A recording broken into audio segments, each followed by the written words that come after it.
Assalamualaikum warahmatullahi wabarakatuh. Alhamdulillahirrabbilalamin. Wabi nasta'in wala umuri dunya watin. Wassalatu wassalamu ala asrofil anbiya'i wal mursalin Sayyidina wa maulana Muhammadin wa ala alihi washabihi ajmain amma ba'du. Yang terhormat Bapak Kepala Desa Sidomaju, yang kami hormati Bapak RW, Bapak RT Dusun Sidomaju, tak lupa sesepuh bini sepuh Dusun Sidomaju, dan semua jamaah pengajian Dusun Sidomaju. Marilah pada kesempatan yang mulia ini kita panjatkan puji syukur kehadirat Allah Subhanahu wa taala yang telah melimpahkan rahmat, hidayah serta inayahnya kepada kita semua sehingga kita bisa berkumpul dalam acara pengajian ini tanpa ada halangan suatu apapun.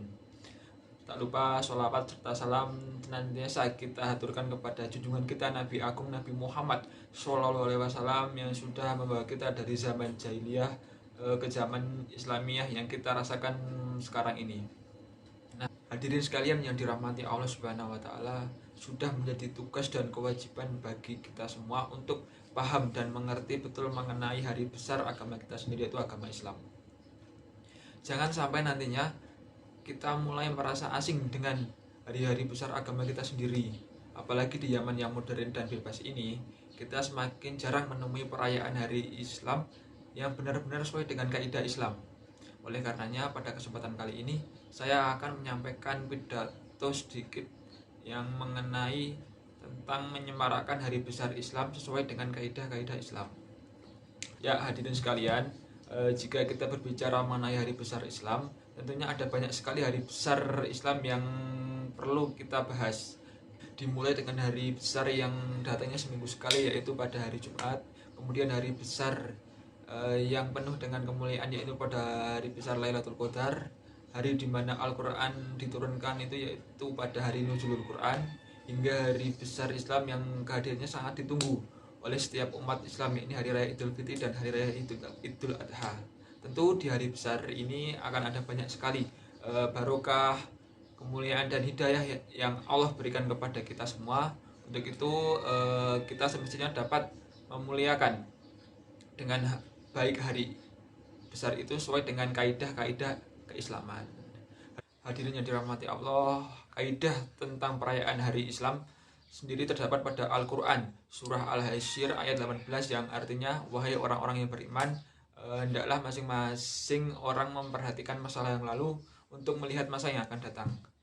Masa lalu di sini dapat diartikan sebagai hari-hari di mana telah terjadi peristiwa atau perayaan yang zaman Rasulullah SAW telah ada, seperti peristiwa turunnya Al-Quran atau Nuzulul Quran, kemudian malam Lailatul Qadar dan sebagainya. Akan tetapi kita dilarang menjadikan hari-hari besar tersebut sebagai ajang untuk berpesta-pesta ataupun berfoya-foya dan hal mudarat lainnya, seperti hadis dari Rasulullah yang artinya manusia yang dibenci oleh Allah itu ada 3 hal. Yang pertama itu seseorang yang berbuat kerusakan di tanah haram. Kemudian yang kedua, melakukan ajaran jahiliyah dalam Islam. Kemudian terus yang ketiga yaitu ingin menumpahkan darah orang lain tanpa jalan yang benar. Hadirin yang saya hormati, ajaran jahiliyah sendiri mengandung makna ajaran dan kebiasaan yang bukan berasal dari Rasulullah SAW, dan banyak sekali mengandung kemudaratan ataupun keburukan. Ajaran inilah yang harus kita hindari saat merayakan hari besar Islam. Hadirin yang berbahagia, kita sebagai umat manusia harusnya dapat memahami, dapat memaknai dan dapat menjalankan hari-hari besar ini dengan baik sesuai kaidah Islam. Jangan sampai kita terlena dan malah menjadikan hari-hari besar itu sebagai perayaan yang sia-sia dan bahkan menjadi mudarat bagi kita. Memang tidak ada yang salah dalam merayakan hari-hari besar Islam, akan tetapi sudah sepantasnya bagi kita mengetahui batasan-batasan mengenai perayaan hari-hari besar itu sendiri. Hadirin yang dirahmati Allah Subhanahu wa taala, kiranya cukup sekian yang dapat saya sampaikan. Semoga beberapa patah kata saya tadi dapat menjadi manfaat khususnya bagi saya sendiri dan umumnya bagi panjenengan semuanya. Apabila ada hal baik mengenai pidato saya tadi, itu datanya dari Allah Subhanahu wa taala, dan jika ada kata dan kalimat yang kurang berkenan itu karena ketidaksempurnaan saya sebagai manusia. Billahi taufiq wal hidayah. Wassalamualaikum warahmatullahi wabarakatuh.